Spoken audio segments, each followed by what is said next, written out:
Alright, magandang gabi po. At inyong buksan yung mga Bible sa book of 1 Samuel chapter 17. 1 Samuel chapter 17. Okay, the book of 1 Samuel chapter 17. At atin pong muling tutunghayan itong si David nung siya'y bata pa, nung kanyang ialok ang kanyang sarili na siya ang lalaban dito kay Goliath. Now, at sa verse number 36, siya po'y iniharap kay Haring Saulo na nagsabi na siya ang lalaban. At si Haring Saulo ay nagsabi na sa 33, sabi ni Saulo, and Saul said to David, thou art not, kita nyo? Thou art not able to go against these Philistines to fight with him. Ano daw dahilan? For thou art but a youth. Maging si Haring Saulo ay hindi naniniwala na kaya niyang kalabanin itong si Goliath. Sapagkat sabi niya, ikaw ay bata at samantalang itong si Goliath ay man of war mula pa sa kanyang pagkabata. Notice verse 34, and David said unto Saul, thy servant kept his father's sheep, and there came a lion and a bear, and took a lamb out of the flock. And I went out after him, and smote him, and delivered it out of his mouth. And when he arose against me, I caught him by his beard, and smote him, and slew him. 36, sabi ni David, thy servant slew both the lion and the bear, and this uncircumcised Philistine shall be as one of them, saying, he hath defied the armies of the living God. And 37, sabi pa ni David said moreover, the Lord, ang Panginoon, na nagligtas sa akin mula sa kuko ng layon at mula sa kuko ng osong ito, siya rin ang magliligtas sa akin mula sa kamay nitong Philistine na ito. And Saul said unto David, go, and the Lord be with thee. Now, notice number 38 to number 39. 38 to 39. Nandiyan kayo? Now, anong ginawa ni Haring Saulo? Nung nakita yung si David ay determinadong lumaban dito sa higanting si Goliath. Anong ginawa ni Haring Saulo? 38. Okay, and Saul's what? Alright, kanyang isinakbat kay David. yung kanyang armor, anong armor? Yung mga baluting bakal sa kanyang katawan. You follow me? Amen? And so armed with David with his armor. Yung mga baluting bakal sa kanyang katawan. At ganoon din yung kanyang bakal na helmet sa kanyang ulo. At isinong David ay kanyang inarmasan nung kanyang mismong sandata. Isinukbit niya kay David yung kanyang armor, yung kanyang helmet, at yung kanyang mga sandata.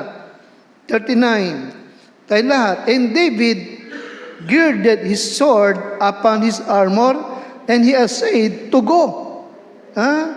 Okay, for he had not proved it. Pero si David, nung kanyang maisuot yung helmet, yung armor sa kanyang katawan, at yung espadang mahaba, sabi ng Bible, hindi makakilo si David. Hindi siya makalakad. Anong dahilan daw? Anong dahilan? Nabibigatan siya. Tama? At higit sa lahat, ay anong sabi niya sa 39? For I have not, sabi niya David, I cannot go with this. Hindi ako makakalakad. Hindi ako makakalaban sa pamamagitan nito. Bakit daw? For I have not proved them. Bakit daw? Sapagat hindi pa niya nasubukan. Hindi ko pa nasubukan ito. At hinubad na lahat ni David yung mga sinakbat sa kanyang katawan. The helmet, the breastplate, at maging yung espada nitong si Haring Saulo. Okay? Kanyang tinanggal na lahat sa kanyang katawan. And verse number 40, sundan niyo ako. And he took his staff in his hand. Yung kanyang tungkod, and choose him 5 smooth stones mula doon sa batis. And put them in what? Naguhitan niyo po itong yung mga bato na kanyang kinuha doon sa batis ay kanyang isinilid na lahat sa kanyang what? Guhitin niyo po yung a shepherd's bag. A shepherd's bag. Sapagat yan po yung ating title tonight. A shepherd's bag, which he had, even in a scrip, and his sling was in his hand, and he drew near to the Philistines. A shepherd's bag. Help me, dear Lord, sa paghatid ng iyo pong salita, Panginoon. Wala akong magagawa, Panginoon Diyos. Malibang kumilos ka, magpala ka, gumamit ka ng iyong lingkod, at mangusap ka sa iyong mga tao. And tonight, my Lord, inihahandog ko ang lahat ng ito sa iyo, maging ito pong iyong lingkod, gamitin mo lamang. At ito aking dalangin at lubos kong pinagkapasalamat sa pangalan po ng aking Panginoong Jesus. Amen. All right. A shepherd's bag. Tama. Ganun po yan. Ganyan ang itsura niya. All right. Yung shepherd's bag, ito po yung nakabalatay sa katawan ng pastor ng tupa. Na lagi niya po itong daladala saan man siya magtutungo. Higit sa lahat, ito po yung nakabalabal sa kanyang katawan, sa kanyang pong pag-aalaga ng kanyang mga tupa. Lagi niya po itong dala. Lagi niya po itong sukbit. At parang yan, nakabalagbag sa kanyang katawan. Now, nung kanyang harapin, itong si Goliath, itong bag na ito ay kanyang daladala. Hindi niya po ito tinatanggal sa kanyang katawan. Are you with me? Amen? Lalo to higit, nung siya at ganun din nung siya humarap kay Haring Saulo, itong bag na ito ay nakasakbat pa rin sa kanyang katawan. Dala niya ito saan man siya magtutungo. Alright? You see? At nung kanyang hubarin, dala niyo po, nung kanyang hubarin yung armor, yung helmet, at maging yung espada ni Haring Saulo, nung kanyang hubarin, ano ang kanyang ipinalit? Yan pa rin. Yung pala niya, sapagat hindi niya maisusuot yung armor na yon kung nakasukbit sa kanya yung bag. Yung pala niya? Amen? Kaya bago isuot yung armor, tinanggal muna ito sa kanyang katawan at isinuot yung armor. Pero nung sabi niya, wala ako, I cannot go with this. Kaya hinubad yung armor at muli niyang isinakbit yung what? Bakalakas? The shepherd's bag. Alright?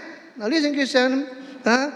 At doon sa shepherd's bag na yon, doon niya isinilid yung 5 bato na kanyang pinulot doon sa batis. Alright? Na kanyang ginamit. Dito po sa higanting si Goliath. Amen? Amen? At doon siya ay nagtagumpay. Sa kapitid mo, kapatid, kagaya po nitong si David, na lagi niya pong daladala yung shepherd's bag na yon sa kanyang paglalakbay, sa pagharap, sa pagkapastor ng tupa, ulitin ko lang, sa kanyang araw-araw na ginagawa para pastulan yung kanyang tupa, dala niya yung shepherd's bag. Amen? Amen? Nung kanyang bisitahin yung kanyang mga kapatid, dala niya yung shepherd's bag. Nung kasi humarap kay Haring Saulo, dala niya yung shepherd's bag. At higit sa lahat, nung kanyang harapin, yung si higanting Goliath, dala niya yung kanyang shepherd's bag. Alright? I mean, kagaya po nitong si David. Okay? Ito rin po, mga kapatid, ay mahalaga na lagi din nating dala sa Sapagkat halos araw-araw,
Christian, let me remind you, okay, let me know, okay, trust your Bible. Amen, Christian? Amen? Trust your Bible. You follow me? Pagtiwalaan mo yung aklat na yan. Trust your Bible. Are you with me? Okay. Use your Bible. Use God's Word. In 1 Kings, 1 Kings chapter 8, verse 56. Kabandigin ng konti. 1 Kings, okay.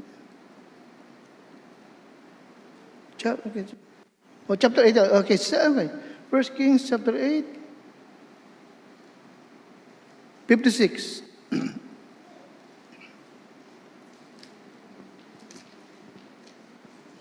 56. Tayo lahat. Alright, sabi ni Solomon, "Blessed be the Lord that hath given rest unto his people Israel, according to all that he promised. There hath not failed one word of all his good promises, which he promised by the hand of Moses, his servant." Amen? Walang isamang salita, walang isamang pangako ang Diyos na nasa Bible na magmimintis. Amen? In Isaiah 55, number 11, ang sabi ng Panginoon, okay, hindi babalik yung kanyang salita na walang nagawa. Okay. Kaya trust your Bible. Amen? Every believer need God's Word in their bag. Minsan, nagsosolwining ka, minsan nagtuturo ka ng Bible, nagtuturo ka ng Bible study. Anong ginagawa mo kapag ka merong kaharap ka o dumalo na sinasabi, alam mo, preacher, hindi ako naniniwala sa Bible. Hindi ako naniniwala na Word of God. Anong sagot mo? Anong sagot mo? Paano mo sinasagot? Yung tao, kapag nagsabi sa'yo, hindi ako naniniwala na yung Biblia niyan ay Word of God. Okay? Anong sinasabi mo?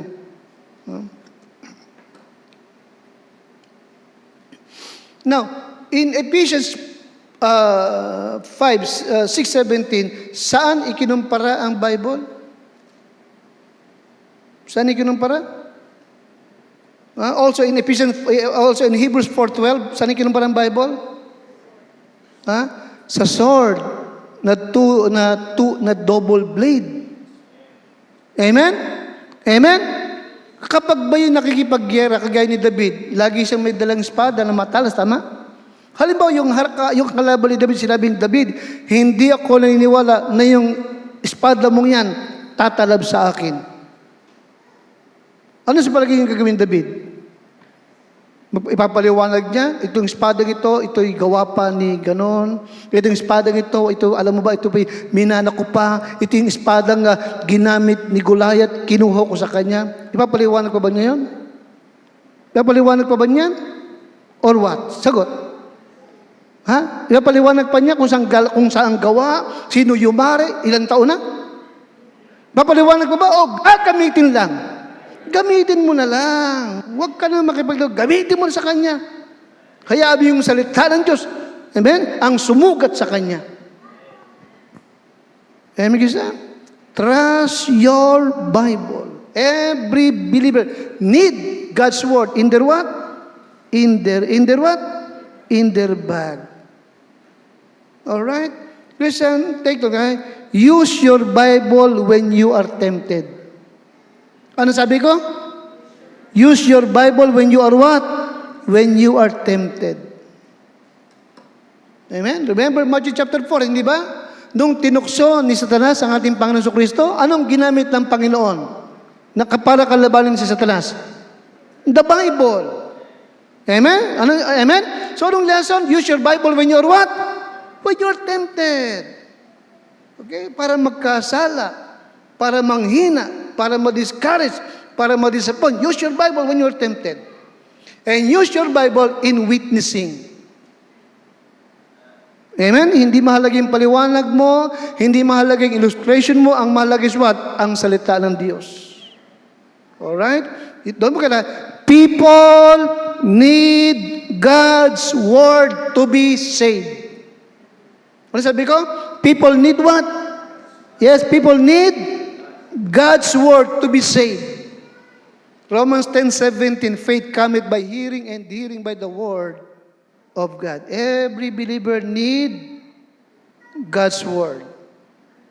Amen? In their life. Ano yung number 1?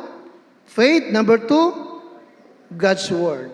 Number 3, prayer. Prayer. Okay? Kaya nga, pag binunulat mo, yung shepherd's bag ni David, anong makikita mo? Number 1, faith. Number 2 is what? God's Word. Number 2 is what? Prayer. Amen? Kaya 5 bato yung kanyang pinulot. Okay, Bible student. Anong inilalarawan ng number 5 sa Bible? In biblical numerology, ano yung number 5? Grace. Ano yung number 5? Grace. Hindi ba? Sabi ko, bakit kaya nasabi ko, nga, Grace, 5, o grace. Okay? Yes, every believer needs prayer in their bag. In Psalms chapter 5, 1-4, yes, you will never face life's giant. Natanya, you will never, hindi mo magawang harapin ang mga higanting ito sa buhay natin. Okay? Successfully, without walking with God in prayer. Amen? Are you with me? Amen? Hindi ba to walk with God means what? To talk to God every morning, every night, and every afternoon. Hindi ba? Okay, prayer. Alright? In Psalms chapter 5, verse 1-4, tingnan niyo po, yung pastor na si David. Psalms chapter 5, 1-4.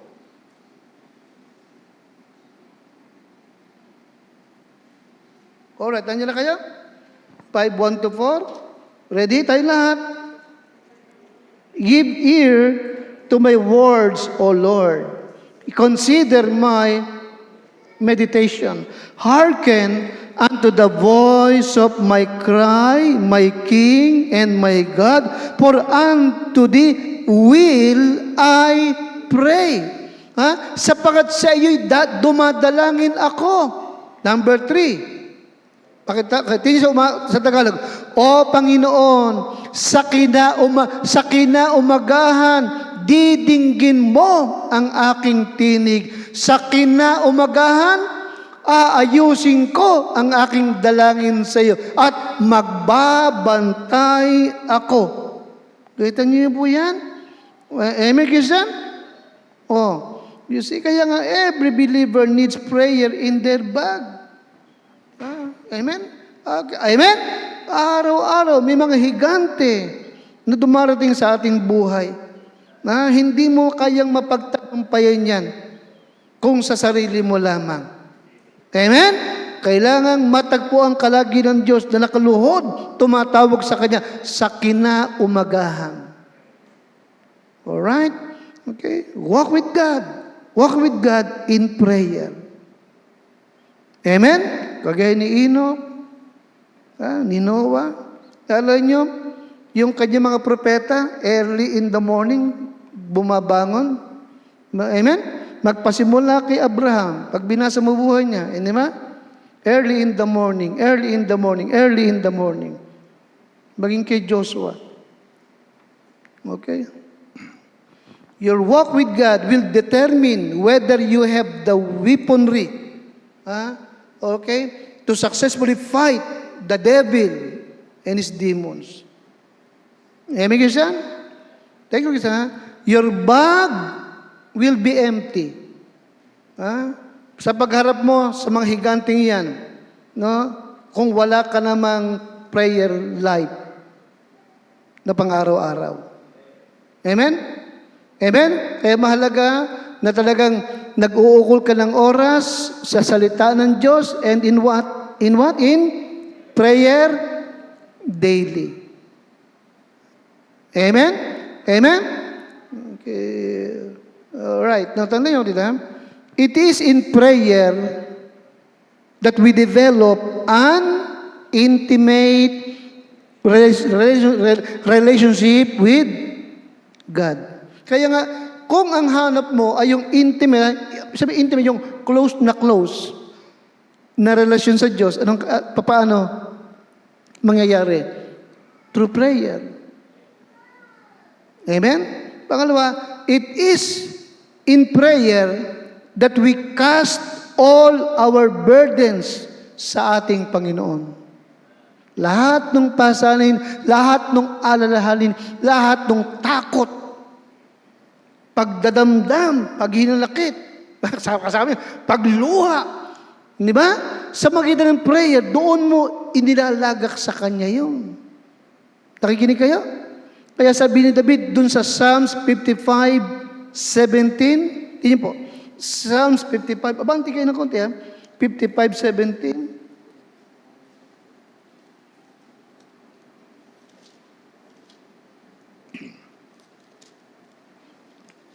Alright, tayo po lahat. Ready? Evening, 55:17. Awit, 55:17. Ready ba? Sa tayo po lahat. Ready? Evening and morning and at noon will I pray and what? Cry aloud. And He shall hear my voice. Anong sabi niya sa 18? He hath delivered my soul in peace from the battle that I was against me. For there were many with me. Kita mo? Madami siyang pinagdaanan. Pero napagtagumpayan niya dahil sa lagi niyang sakbat yung shepherd's bag na yon sa kanyang buhay.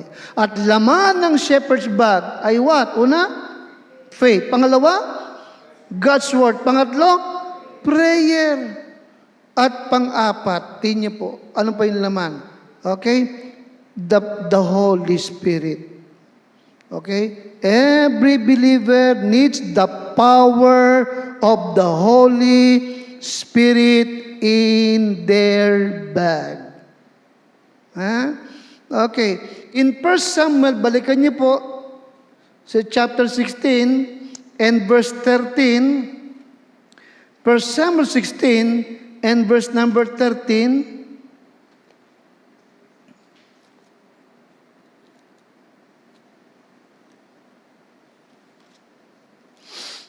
Okay, 16:13. Tayo nga po lahat. Ready?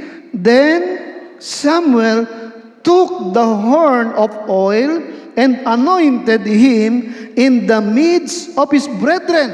And the Spirit of God and the Spirit of the Lord came upon David from that day forward. You see, son? So Samuel rose up and went to Ramah. All right? All right. Remember, in Zechariah chapter 4, verse number 6, now the Bible says, not by might, nor by power, but by my Spirit, saith the Lord. Amen, Christian? Amen? Every believer, listen carefully, bawat mananampalataya ay nangangailangan ng kapangyarihan ng banal na Espiritu sa kanyang buhay. Amen, Christian? The fullness, the empowerment of the Holy Spirit sa kanyang buhay. Alright? Ha? Kaya nga, nung isakbat sa kanya yung espada, ang haba, ang bigat. Nung ilagay sa kanya yung helmet, ang bigat din. At yung armor na yan, ang bigat din. Sabi na David, hindi ko pa nasubukan yan. Amen? Samantalang yung laman ng aking shepherd's bag, mulat-mula, subuko na ito. Amen, Christian? Listen, Christian, don't let me remind you. sa loob ng mahabang panahon, na subok na natin yung faith in God. Amen? Sa loob ng mahabang taon, subok na natin ang salita ng Diyos. Amen, kisan? Walang nagmintis. Amen, kisan? Walang nagmintis. At ang Diyos, nasubukan natin, sumasagot talaga sa panalangin. Amen, kisan? Alright. And number 4, we need the power of the Holy Spirit. Now, Christian, dinan niyo po ito. Huwag niyong kakalimutan, no? The Holy Spirit equip us to serve God. The Holy Spirit equip us to serve God. Kailangan natin talaga siya. Kailangan natin ng kanyang kapuspusan. Sapagat siya po yung nagbibigay sa atin ng kakayahan. Kakayahan na maglingkod sa Panginoon. Amen? Yung gawa ng laman cannot please God. Remember that? Romans chapter 8? Remember that? Yung gawa ng laman ay hindi kailanman magbibigay ng kaluguran sa Kanya. Kaya ang nais talaga ng Lord, paglilingkuran mo siya through the power of what? Through the power of what? Lakas. The Holy Spirit. Alright? You see? Again, the Holy Spirit equip us to serve God, not just to feel good, not just to feel good, but to make an eternal difference in the life of others, especially what? The church of the Lord. The Lord's church. Okay? And number 5 and the last, na laman ng kanyang bag, courage. Courage. Notice verse number 32. Ano ang sabi ni David? Verse number 32. Chapter 17 and 32.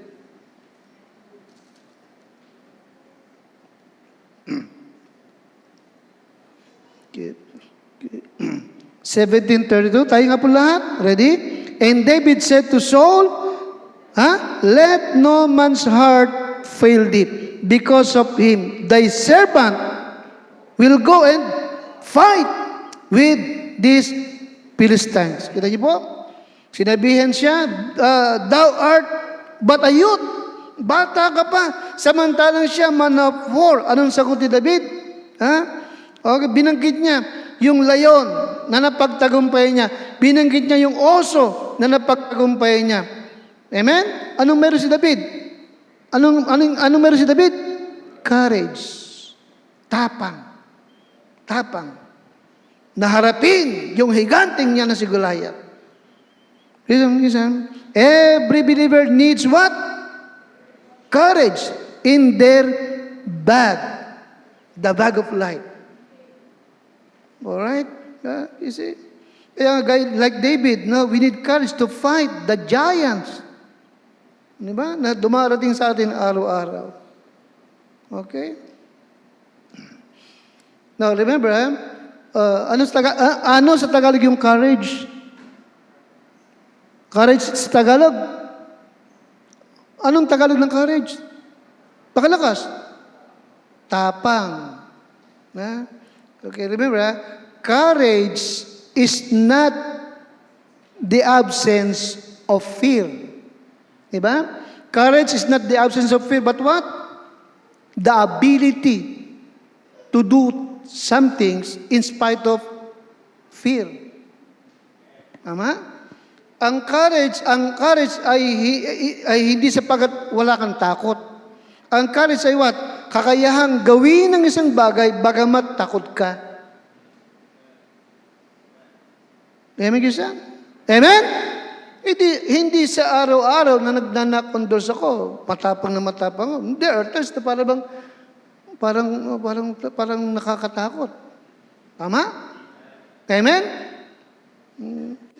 But God hath not given us the spirit of fear, but of power, love, and sound mind. Amen? Amen?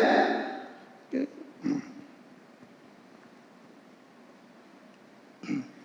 There are times na minsan pag mag-preach ako sa ibang lugar, Lalo't yung malalaking simbahan.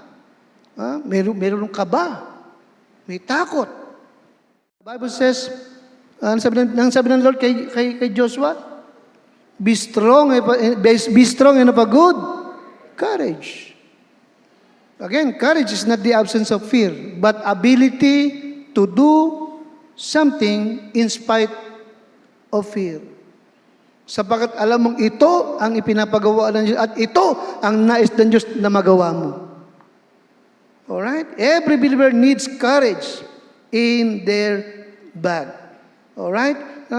Now, walang duda. Remember, tapos na ako, okay? Naalala nyo, nung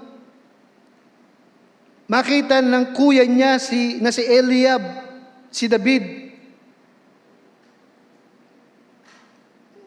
na nakikipag-usap sa mga sundalo at inaalok na niya yung kanyang sarili na siya lalaban. Anong sabi ng kanyang kuyang si Eliab?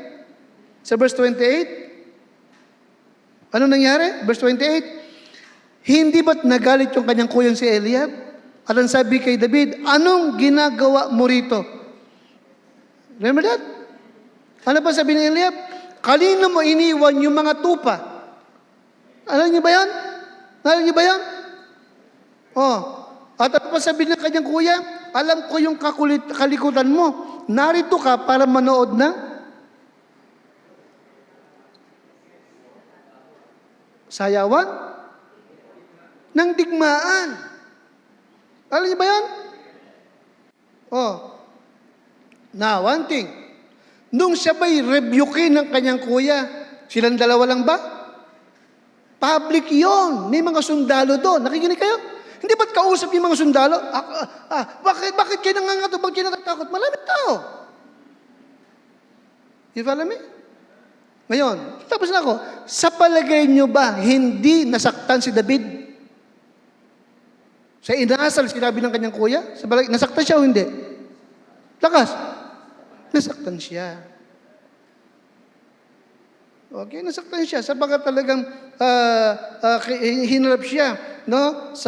At kinausap siya at pinagalitan siya sa gitna ng maraming tao. Amen?